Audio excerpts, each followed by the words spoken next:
And we're finally to it. Those of you who have looked at this item online that know that this is a proposed ordinance to make immediate changes, and I think the word we actually use is emergency on it, to the Trimet Code to clearly detail the agency's existing authority to require and inspect fares.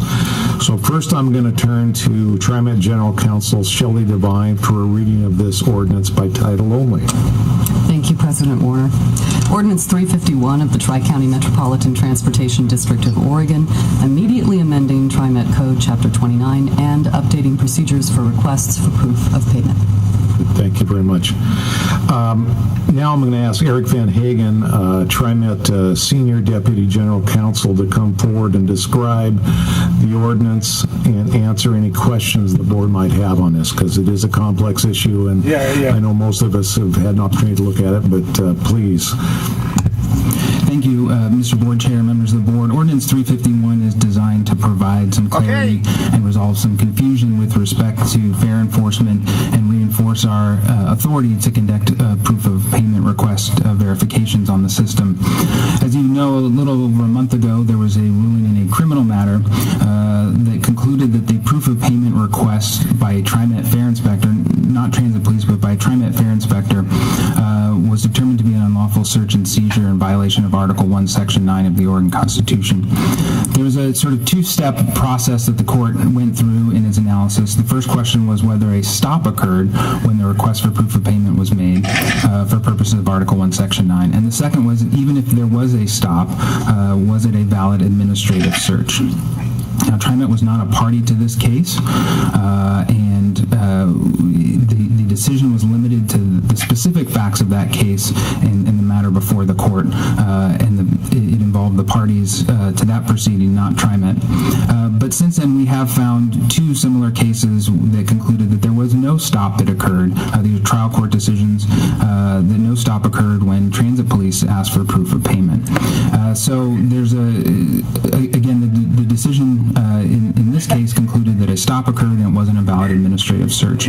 So we have two courts saying that there's no stop when we ask for proof of payment. We have one court that said it is. You know what they're doing here? They're trying to say another court said something different. Even if there is a stop, is it a valid administrative search? The only problem with their logic is even the Attorney General won't appeal it. The kinds of searches that take place in places like courthouses, airports, and vehicle inventory. She won't appeal the ruling. Impounding a vehicle by the police.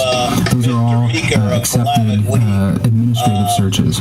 And so what we've tried to do in this ordinance is shore up and clarify that we believe if it is a stop to ask for proof of payment, that it is a valid administrative search. And we did that by ensuring that it meets the four requirements of a valid administrative search. The first one is it has to be non-criminal in nature. So one of the changes this ordinance makes is that it makes clear that if no proof of payment is your only violation, then you will only be provided a citation. So the request for proof of payment can sort of take you down a very clear and well-marked path so what are they saying that leads to a single outcome, which is a citation, provided that is your only offense. What is that supposed to mean? So it's non-criminal in nature. What?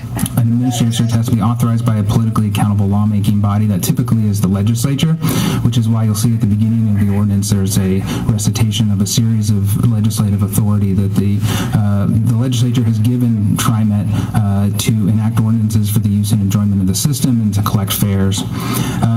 Finally, the last two elements of an administrative search were not even at issue in the criminal case, State versus Valderrama, but the administrative search must control the discretion of those performing the search. So there can't be discretion for a person conducting this to select different people who are subject to search, and that is typically how we perform the proof of payment request, which is you, for example, would board a train or coming off a train, you would ask everybody. And finally, it must be reasonable in relation to its purpose. And again, there's never been an issue with respect to our proof of payment methodology and whether it meets that criteria, but the ordinance does make clear that any policies and procedures would have to be reasonable in relation to the purpose, which is also articulated in the findings at the beginning of the ordinance, which describe why we have a proof of payment system as a barrier-free system that has been intentionally designed over many years. That necessarily requires a method and a procedure for checking proof. Yeah, like check them before they get on. This ordinance does declare an emergency so that it can go into effect immediately, and the reason being is the confusion that I think is out there about this ordinance, or not about this ordinance rather, but about the status of fair enforcement presently. It puts our staff in a very difficult position when it comes to trying to determine how to navigate these situations. And so rather than having that prolonged through 2 readings of an ordinance plus 30 days, which would put us into mid-December before this was enacted, they declared an emergency. They're going to enact it today. And make the immediate changes with the declaration of the emergency so that our staff have that clarity and the public frankly understands the considerations. I would note that we did, as this has been an expedited process, we did conduct some outreach, including the TX Safety and Security Subcommittee. We had a phone conference that we made available, and then on Friday we emailed this out and some other background materials to the entire TAC group, and were available for a phone call yesterday.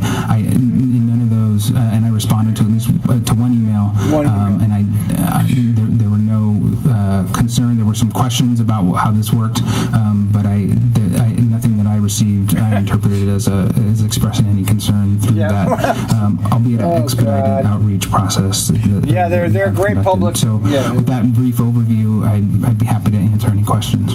Well, that was completely nothing. Some questions. You want to start down there? Yeah. Go ahead. I don't get it. I thought it would be helpful, Eric, to clarify what the judge's ruling in Multnomah County did and didn't do. I think that there's some confusion out there about it. So, is it correct that the judge didn't hold that our fair enforcement involves any type of racial profiling? Yes, that is correct. There was no finding about any racial discrimination in our fair enforcement. Did he say anything about whether there was discrimination toward any particular sector of the community? Yeah, this is scripted. It's scripted. No, that was not part of the decision. And is the ruling issued in Multnomah County, is it binding on Trimet at this point? No, this ruling is not binding on even on any other trial judge. Again, Trimet wasn't a party to this case. It doesn't interfere or provide any guidance to Trimet with anything we can and cannot do. Article 1, Section 9 analysis in a suppression hearing like this is a very facts-intensive inquiry. It follows hours of testimony about the specific occurrence. It did not get into policy and procedures and broader issues about how we elect to conduct fair enforcement. Thank you. Good questions. Did you have a question? Couple questions. I think there's always some confusion about who appeals this, or will it be appealed. You want to give us a quick thumbnail sketch so people understand whether we had a decision to make in this case? Right. So because this was a criminal matter, those are, again, prosecuted by the district attorney in the county where the charges were issued. So this was handled by a district attorney, and that's why even the caption of the case, State versus Valderrama, doesn't involve Trimet. Because it's a criminal matter, that decision for appealing the outcome in that case, or the ruling in that case, rests with the Attorney General of the State of Oregon, and their office issued an opinion, or decided last week not to appeal that case. So that was not a process that we had any official role in whatsoever. And follow-up question to that. So there is another case, though, that through Washington County that is being appealed that maybe will ultimately provide some clarity on this issue in the future? Yes, I haven't had a chance to review the entire trial court record from that proceeding, so I don't know whether it got into all of these issues. I do know it involved a request for proof of payment by transit police on a Trimet vehicle. The trial judge in that similar posture to what we saw in State versus on the motion to suppress, and the trial court Let's concluded get that there through this, was and then no we'll discuss. stop when that request for proof of payment was made under those circumstances. So it could provide some clarity. Let's discuss it after they're done I think with what it. we would be saying is even if it is a stop, though, regardless of how that question is answered, we think it's a valid administrative search. Well, yeah, they think. I have a couple questions. A lot of people don't think that. You said that, some of our staff, so I'm guessing the law enforcement, we don't consider them Trimet staff, right? So you're saying the fair enforcement.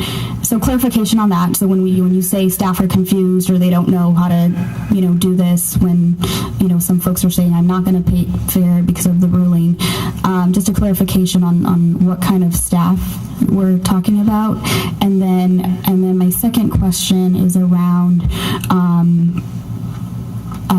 this particular ordinance and the fact that it is an emergency clause, meaning it will be taken into effect immediately if we get, a unanimous vote by the board today.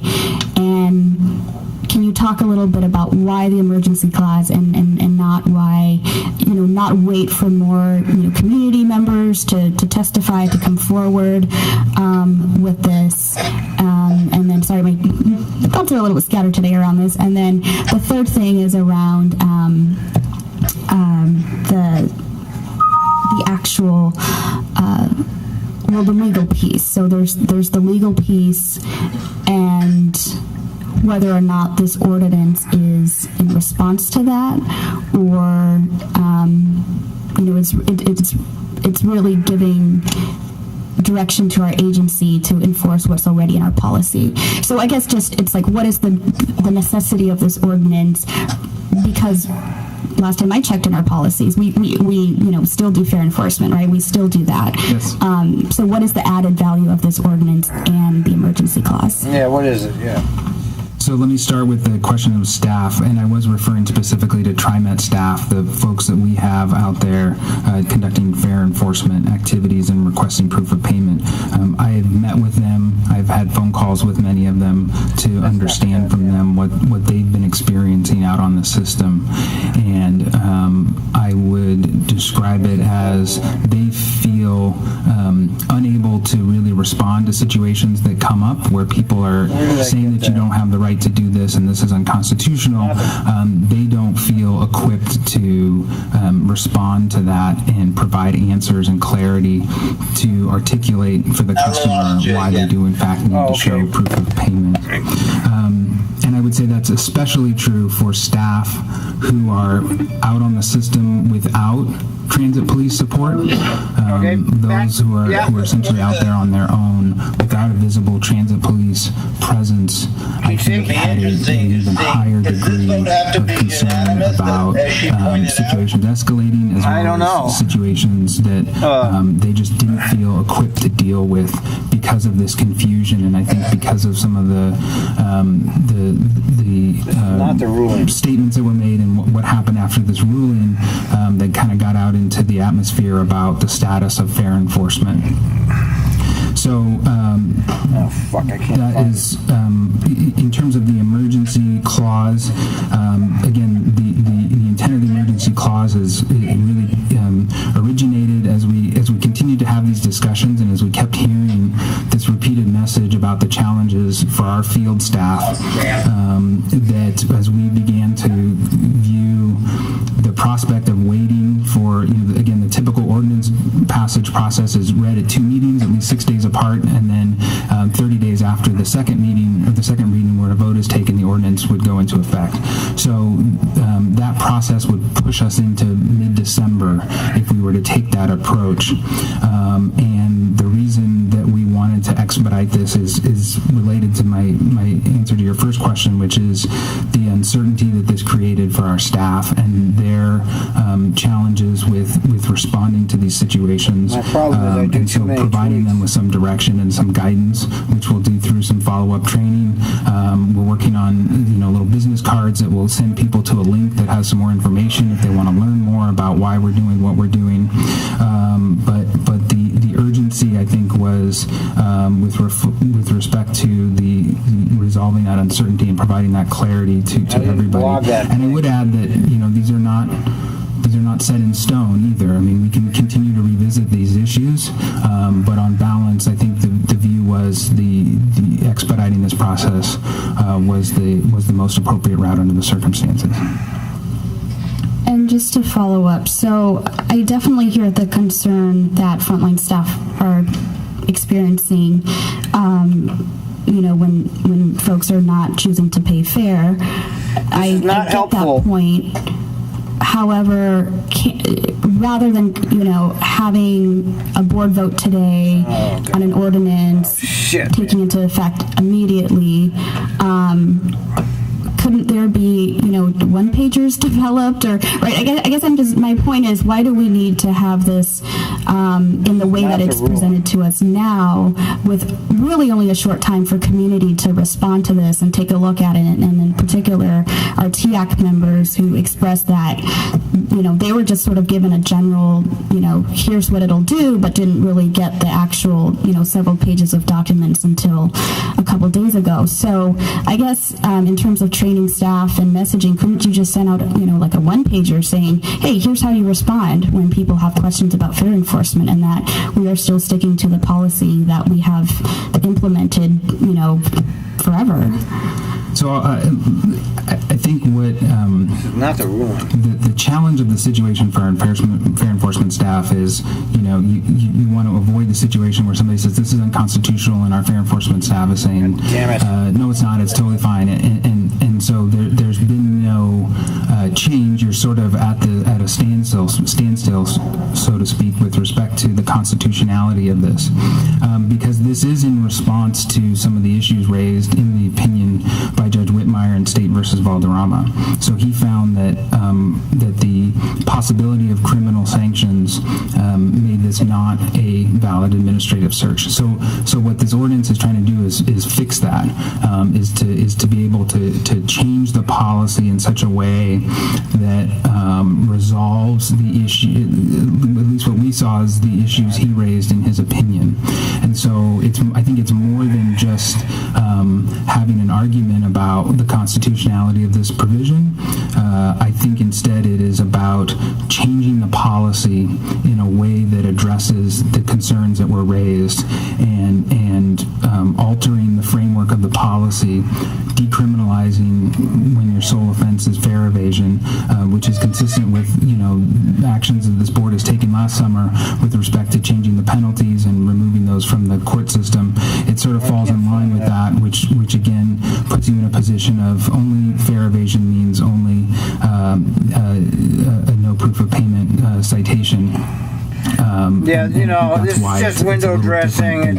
It's not helping anything. Yeah, we think it's constitutional. Yeah, they think it's constitutional. We'll talk about this in a minute. Policy. It's just a waste of time watching this. Shows that it's something different.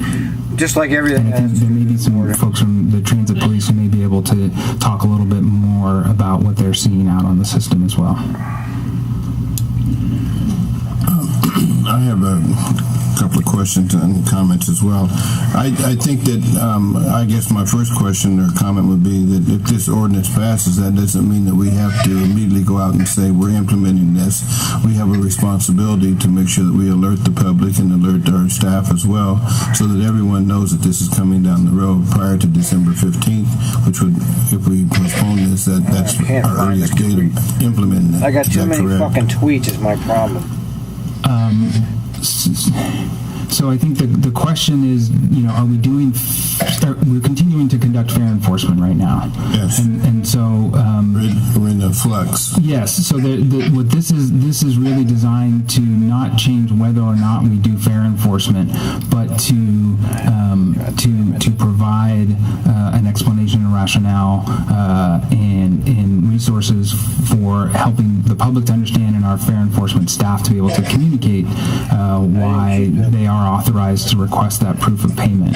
So we have been communicating that message that fare is still required and fair enforcement will still take place through a number of different channels, and that will certainly continue if this ordinance passes. I guess my direct question then would be, how soon would we implement this if it's already implemented, asshole, shut up. So the ordinance would pass and be go into effect immediately. Neal? It would. Yeah, I'm here. Would not Okay, you can see this is basically nothing, right? Because we've still been doing it. I'm interested because it sounds like the head of the transit police is supposed to testify here.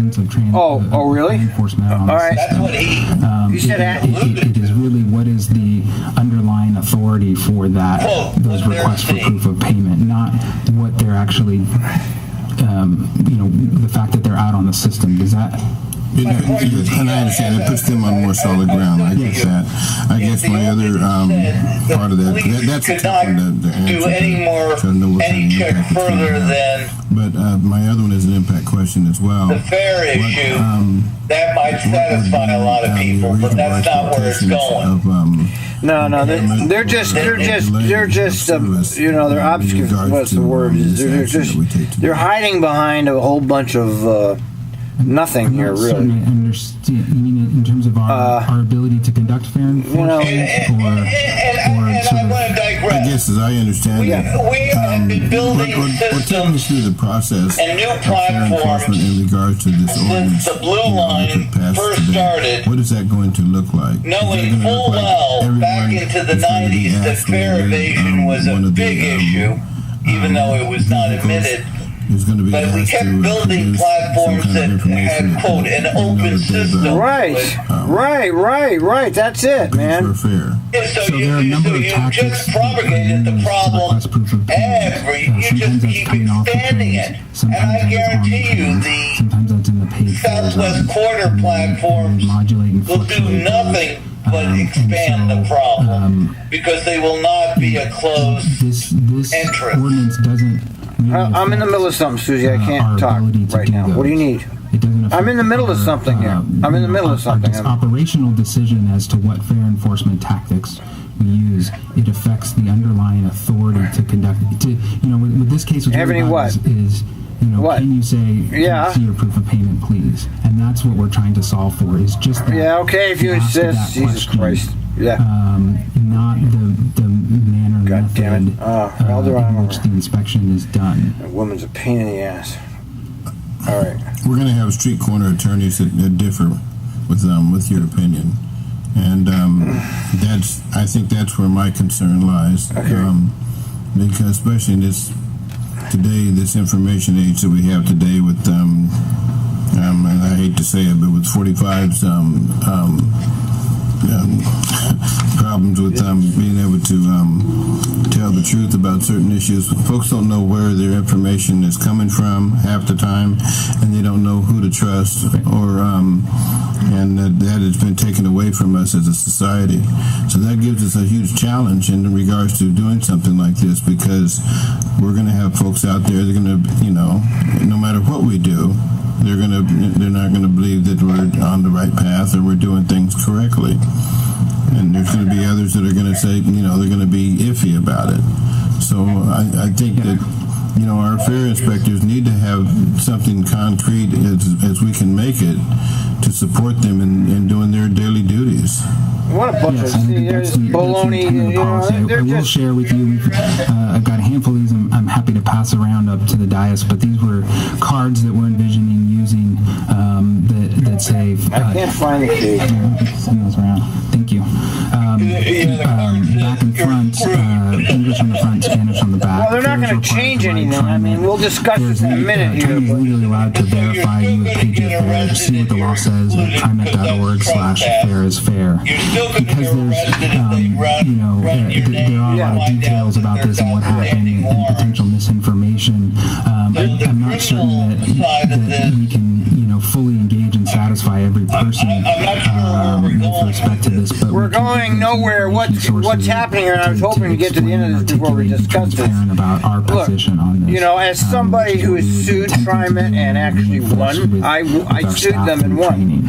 In a class action. Audio message as well could be provided. We know this for sure about Trimet. They don't follow court orders. They never have. This is not news. It's a great idea. Okay, when they stole the money, remember, Neal, when they stole the money out of your paycheck, they decided that you were going to pay more for health insurance, Shelley with the legal staff. even though it was a bargain that it wasn't supposed. They just took it. Remember that?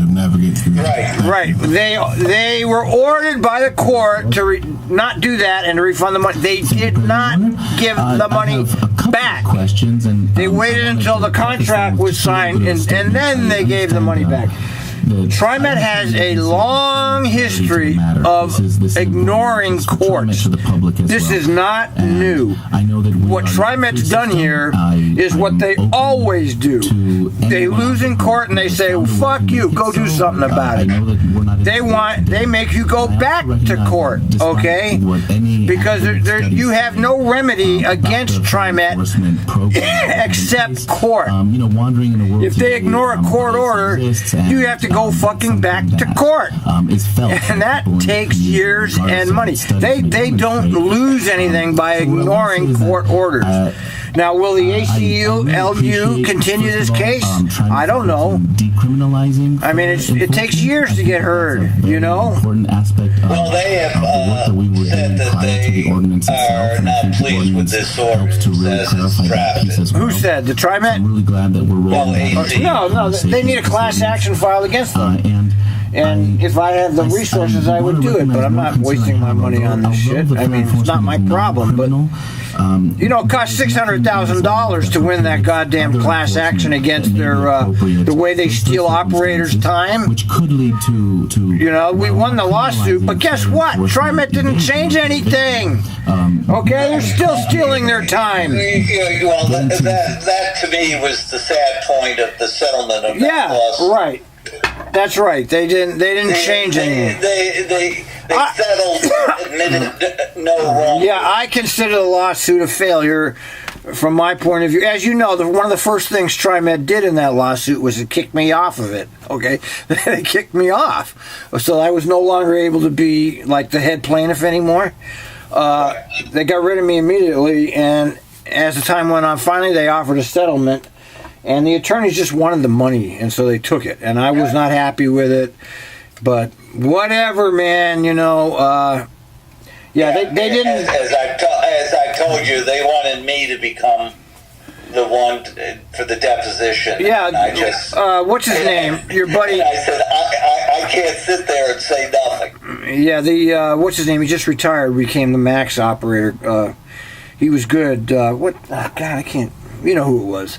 The guy who was the Max, he did good, man. We did good on that, but it didn't have any lasting effect, unfortunately. Individuals that are not peace officers but sanctioned by Trimet to provide this service. Just to clarify, peace officer, is that the same thing as police officer? Are we talking about the same thing? Yes and no.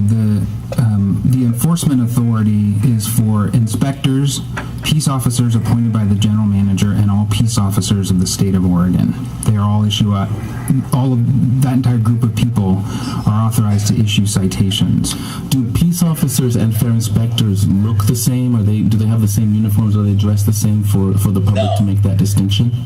So I think our fair enforcement staff, who are Trimet employees, have a Trimet uniform. They typically wear white shirts, and the law enforcement, the peace officers of the state of Oregon, who are law enforcement officers, wear uniforms of a law enforcement officer. Understood. Thank you.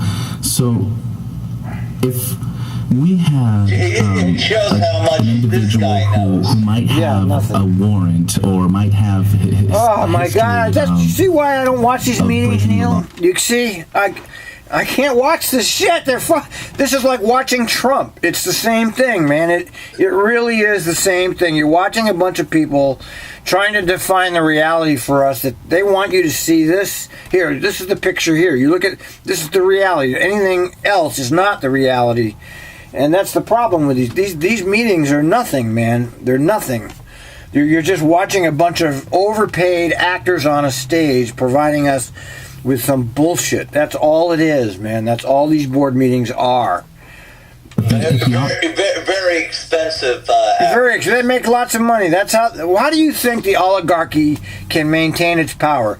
By hiring people like these, giving them absurd amounts of money so they can live fairly luxuriously to do their bidding. That's why they invented this money. This is where the Federal Reserve and fiat currency come in. It's all a bribe. You bribe people to get your way, and people do it. They do it. Money is the number one motivator in our society now. And that's how you get all these people to do what you're bidding. Here, we'll give you $300,000 a year. Do what we tell you, right? That's what it is. That may be problematic for them, independent of this ordinance. Them being the police officer. Thank you. Yes. Thank you. And so, is it fair for the public to assume that if they did get asked for fare, couldn't provide proof, and then were subsequently asked for an ID by either a peace officer or a fare inspector, is it safe for the public to assume that by providing that ID, someone is automatically running their record, or is that still upon the discretion of the? Okay, this is important. Okay, yeah. Yeah. So the question of identification is a complicated one sometimes, and I think first the intent of the identification request is to make sure we can cite the person who, confirm the identity of the person, so we issue the correct citation. The Trimet Fair Enforcement personnel do not run any warrants. They don't have access to any of the systems that do that. And I don't know in what situations the police elect to do that if they're out there. So just to clarify. So in other words, yes, do not have access to run people's records. They can only issue the citation for the fair enforcement. I should just clarify. They can run on our system, see if they've had prior offenses only with Trimet for fare evasion. So there's a very limited, but they do not look at the cops do, and that's the point. And warrants and those kinds of things. That's the whole point. That's the whole point. Police officers, correct? They have access to a broader database and can find out more than a fair inspector would. Correct? That's the whole ball of wax right there. Yeah, thank you. Those were my questions, and I think in closing, I simply want to emphasize. And that's the point of it. And that's the whole point of the whole thing, man. And that's the point of the hop system. Right. If a criminal bothers to actually get a hop card, they now can find out, oh my God, where's he going? Exactly. This is who we need to find. Exactly.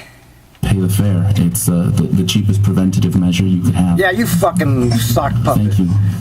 Pay the fare. Just a couple things like that. Just for clarity, what Eric was talking about is that a peace officer has access to other records that our own PPI folks that we're implementing now. Yeah. Internal fair enforcement code enforcement. So they don't have access to that database. So just for lines of clarity. The other point I would make that one of the public speakers. Can you believe we've been did not receive the ordinance until Monday. In fact, the ordinance was actually issued publicly Friday. A number of days of differentiation. Yeah, we've been watching this for 4 hours, by the way. Just to add to, we do. We're on 4 hours here now. Automated announcements that do state fares required on our trains, and it's part of the overhead announcement. I mean, this is a marathon. I've never had a marathon like this. And I only was able to do it because you were there. By the way, all the work that you and the team have done, and everybody else what? That is working really hard. Oh, we don't get anything. We're just interested parties. We're the public. There's a lot of complexity because as I sit here listening and in some of the briefings that we received as we worked up to this, as I think about this and I think about things like the courthouse where you have to go through a metal detector, and I think about the airport where you have to go through a metal detector, and all of these other situations where you're voluntarily going through something to access some type of service. I see those things and I think, wow, that's significantly more invasive than what we do when we ask for fares, and I'm surprised somewhat at kind of the conversation to a degree that we're having in regards to kind of fair is fair. We don't have a free system, as the director of they keep bringing out fair is and we fair. all understand that. You mean taxes are fair? We pay to utilize that service. At this point, I'm at a juncture where I'm trying to kind of reconcile everything that we've seen. And there's an old movie where one of the characters sees an invisible rabbit. Now, I don't see an invisible rabbit, but ultimately, whenever he meets somebody and they say, "Oh yeah, I see the rabbit," he says, "Okay, describe the rabbit." I don't remember what movie that is, but I'm going to try and describe the rabbit as I see it to gain a better understanding, or at least a summary of what I think I'm hearing at this point. Just in quick summary, there have been three trial court cases that have kind of opined on the conversation we have here. We understand that the details of each case are going to be potentially different. So it's not to say that every detail is exactly the same, but they all kind of have worked on one of the key issues is whether or not it's a stop. We've got two court cases in Washington County that have determined it's not a stop, and one case in Multnomah County that's determined it is a stop. And the key thing that I'm hearing in regards to why it was determined a stop, and again, I'm just doing a summary as I see it, I'm describing my rabbit and its fluffy ears. What I'm hearing is that the key component of why it's determined to be a stop at this point by the most recent trial court judge is that, one, we don't have the language in our ordinance that specifically references the criminal component of it. And so that's one of the things that was referenced. And the other item is our ability given to us by the legislature to actually call it an administrative stop. That's what I'm understanding. Those two components. And again, you can correct me at this point.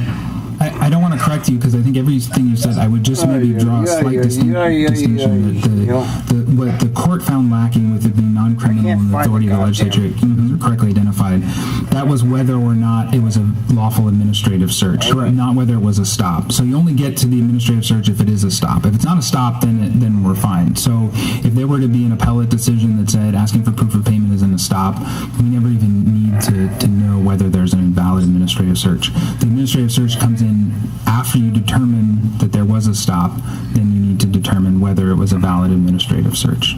So that's the only thing I would add. Okay, so then at this point, what we're doing in adjusting into the ordinance really isn't changing any of the practices that we... You do realize, of course, that this could all be stopped if they asked people for fare before they got on. It wouldn't be an issue. That's not going to happen. No, because the intent of the whole thing is as an entrapment mechanism. That's why they're not going to change it. They won't change the way they're doing it and I'm sure the police state is behind them on this. This is how we entrap citizens in our little system here. And no, they're not. I mean, I like your friend brought up the one who did the video recording on his last testimony. That Trimet, we sponsored this holiday dinner down at Skidmore Fountain. Hold on a minute. I got something going on here. If it's just fair enforcement and you don't have your fair, it's non-criminal, and we do have and it's just identifying that in the ordinance. Is that correct? Identifying the legislative authority, yes, but I do think there's a substantive change to limiting when the application of other criminal laws can be implicated to when there's beyond fair enforcement, or beyond fair evasion, rather. So I do think there's a substantive change with respect to the sort of menu of penalties that are available. Once you have not shown proof of payment, if that's your only offense, it's only going to be a citation. Basically, everything else is off the table if that's your only offense. Correct. Yes. So that's in a sense so it's reduced kind of the menu opportunity. I'm trying to understand truly that substantive change. Yes, I would say that if you look at the ordinance, what we amended was what used to be a provision that said basically nothing here. Are you still there, Neal? Waive or have ultimate enforcement of the criminal laws of the state of Oregon. Okay. And we kind of revised that to say, yes, that's true, only when a person has committed a violation other than no proof of payment. We're like, what? So yes, I think that is accurate. It narrows the potential penalties that someone could have in this kind of a situation. So, from where I sit as a board member, I see that as actually because we're not going to investigate anything else. Are they going to benefit for our stakeholders, our riders? I mean, it clarifies and no, they're not going to change anything. I'm at a little bit of a loss understanding how that's a negative for our riders in regards to truly understanding, that this is we're narrowing that focus, and I see that as a benefit. And the other piece I see is more administratively, because we already have that authority, in my opinion, based on what I've read. So that's, I guess I just needed that clarity in regards to, as I'm looking at this ordinance, I guess I really, even if I went out another month, I'm sitting here thinking to myself, I would still make the same decision, because this is I think an improvement on the first item and a clarification on the other item. We're not doing anything different tactically. I'm also in Director Edwards' court in regards to, I think there's a broader communication strategy that needs to be communicated in regards to this, but I don't think it's really specifically associated with this ordinance. I think there's a bigger, broader conversation that we need to continue to have. We need to include, our citizens, civic involvement. TAC, yeah, bullshit. I think it's a broader conversation. Yeah, right. That's much what bigger. conversation? You're adopting your stupid lying on here in regards to this ordinance is really a cleanup based on the notification that we received. We said, yeah, we hear you. Let's go ahead and make this happen, and let's go ahead and make it happen sooner rather than later. Well, fuck you, Stovall. Lying pieces of shit.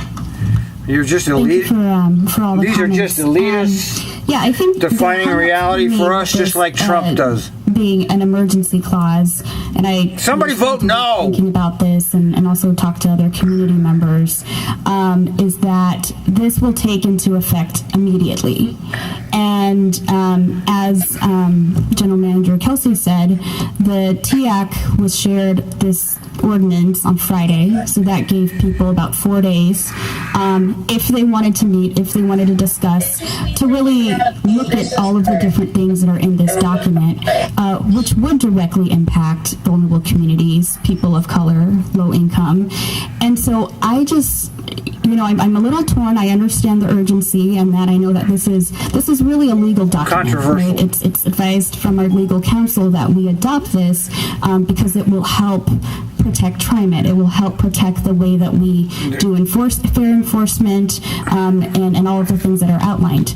But my concern is that it doesn't continue to build community trust. Somebody's finally saying something logical. To have community members coming from Opal, from Bus Riders United, from other advocacy groups who want more transparency, who want more input and their voice to be heard in the process and the decisions that we made as a board.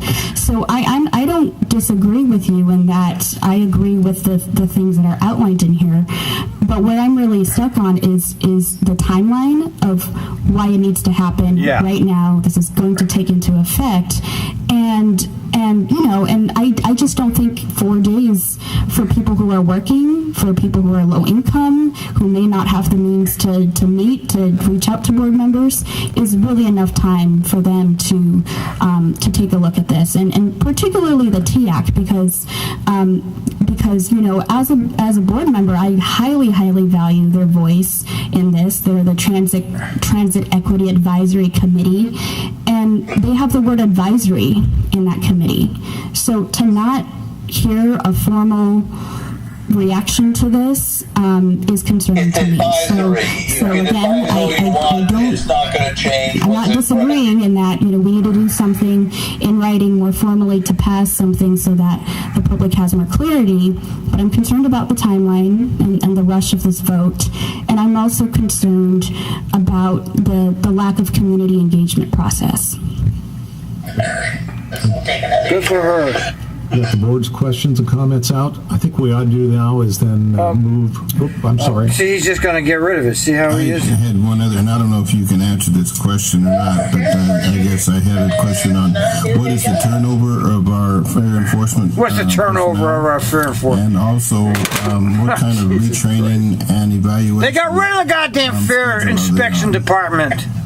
They eliminated it. The only question I know the answer to there is their retraining. I do know that they have an annual recertification because I participated. Now they have the road supervisor. And by the way, it's not fair enforcement. I do not know. It's what? It's code enforcement. And what about evaluation? It's code enforcement. I'm not. There's a difference. I'm not sure. I don't know. I get concerned about, and you know, it's great that we're doing an annual retraining or training, but I think it should be more frequent than that, and certainly our evaluation should be frequent as well. They're in high-stress jobs. They're dealing with the public every day.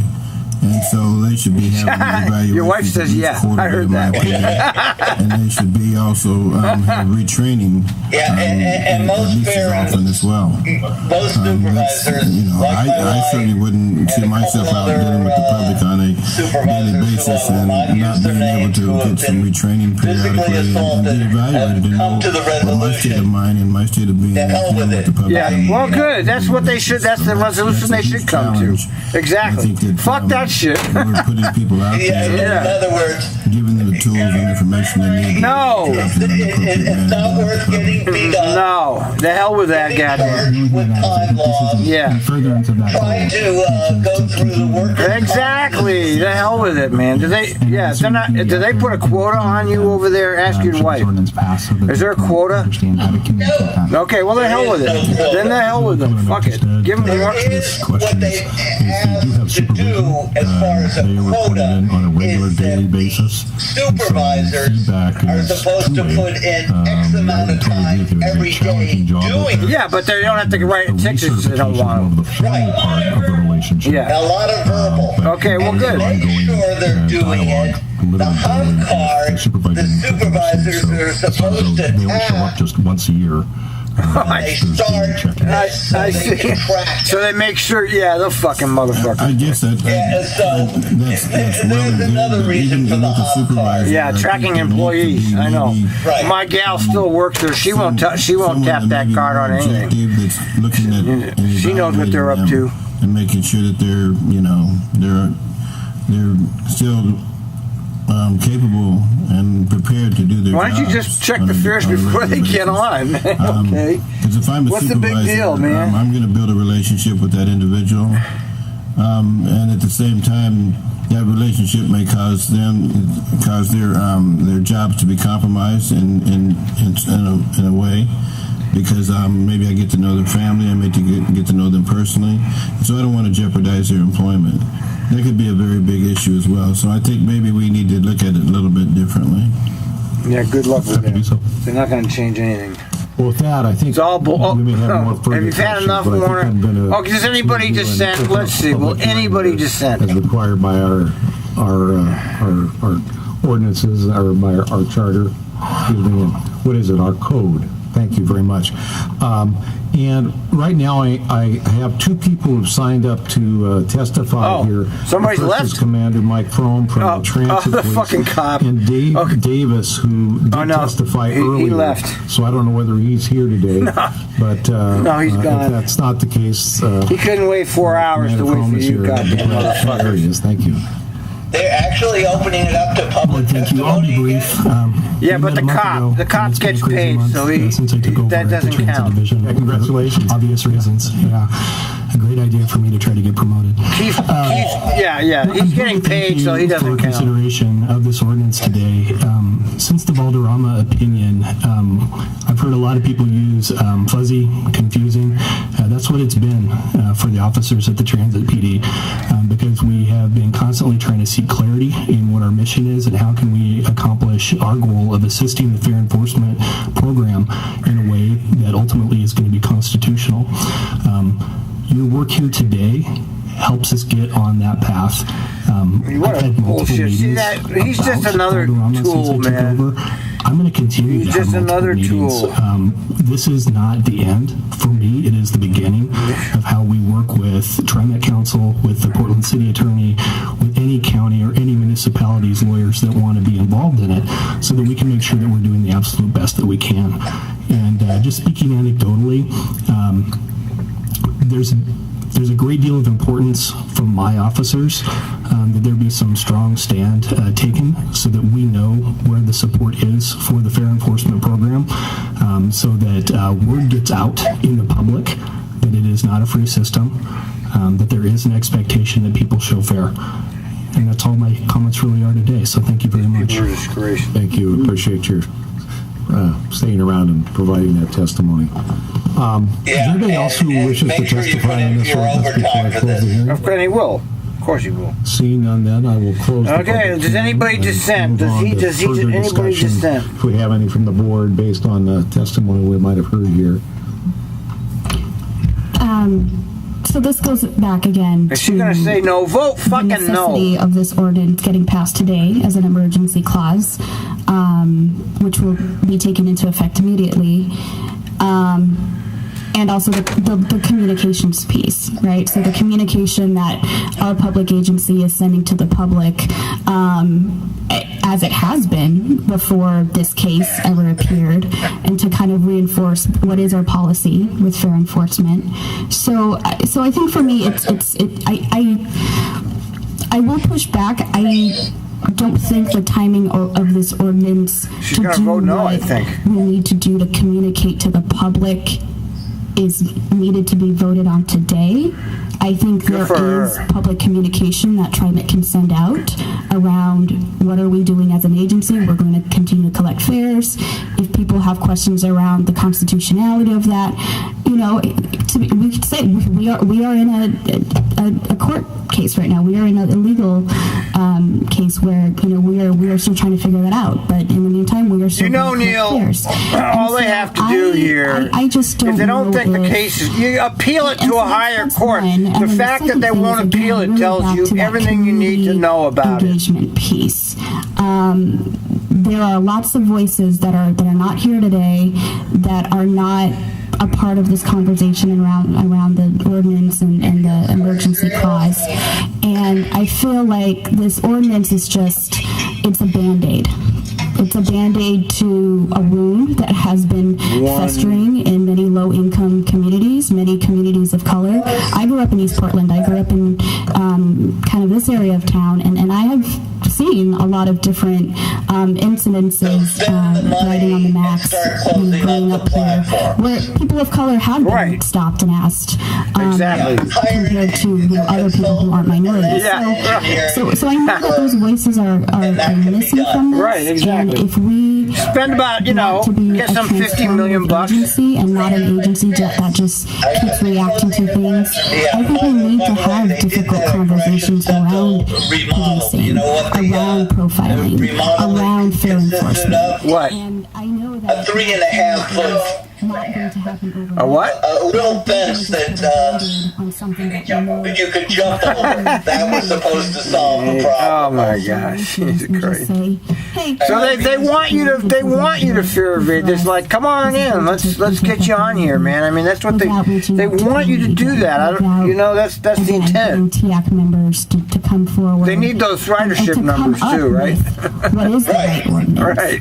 Right. So that's I mean, if they gated the Max station, ridership would plunge, man. Criminalize folks who are not Forbidden, evading my wife was fares. just pointing out. I don't think it's a bus- simple quick a bus fix as, hey, operator let's just tries pass this to enforce ordinance a fare. and Yeah, make exactly, sure we protect exactly. ourselves as an agency. I think that bus we need to driver do the is public a gonna find service, himself especially out the like you said, door. community members who are All right, and yet they want Gestapo. I don't get this bipolar shit that Trimet. to give them fairness in this process. Okay, yeah, there you go. So vote no. Vote no. Don't make it unanimous. Let's see how many vote no. Yeah. For anybody who, I'm sorry, keep They're still talking. I had another Jesus. comment as well. I just wanted to add that in lieu of Director Way. Because I agree with a lot of what she has to say. I think this is something that we should do in regards to the ordinance. No, I didn't. But I think that this is where I want to begin. It's not where I work. Yeah, right. I think that I know. I'm really thinking of getting another drink, but I don't want to miss it. I'm looking at this card, and the more I look at it, it doesn't, as Director Way said, it doesn't build a relationship with our bosses. The people that ride Trimet are our bosses. No, you're doing exactly the opposite thing to get respect from your community. We don't build relationships with our bosses by saying this is legally allowed. We build relationships by saying you will be treated with respect and dignity when you come aboard any of our Trimet transportation devices. And that's how you build those relationships, in my opinion. And that's what should happen first and foremost in regards to what's going on here, instead of just coming and saying we're legally allowed to do this. In other words, we can treat you in a certain way, and we certainly have the legal right to do that.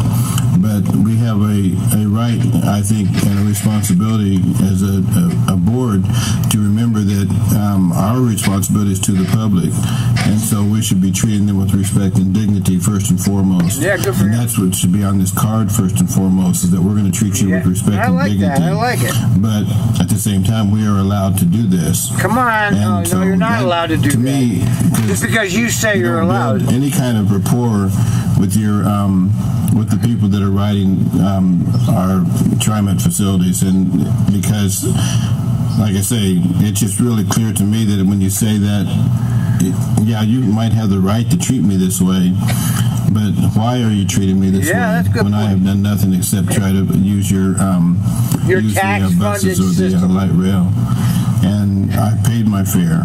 So I think that has to come first and foremost. I've had that experience before in my prior life with my membership. And I had to remind the people that worked for me in the office, the staff and the reps and the organizers, I had to remind all of them who our bosses were and who we had a responsibility to serve, because without them we had no employment, and without the public we have no responsibilities to Trimet. Trimet doesn't exist without the public. So we need to understand that and remember that. And I think we sometimes lose sight of that. 2 vote no's. Come on, get the vote. Let's go. Gonzalez, you have another comment? Yes. Oh, Jesus.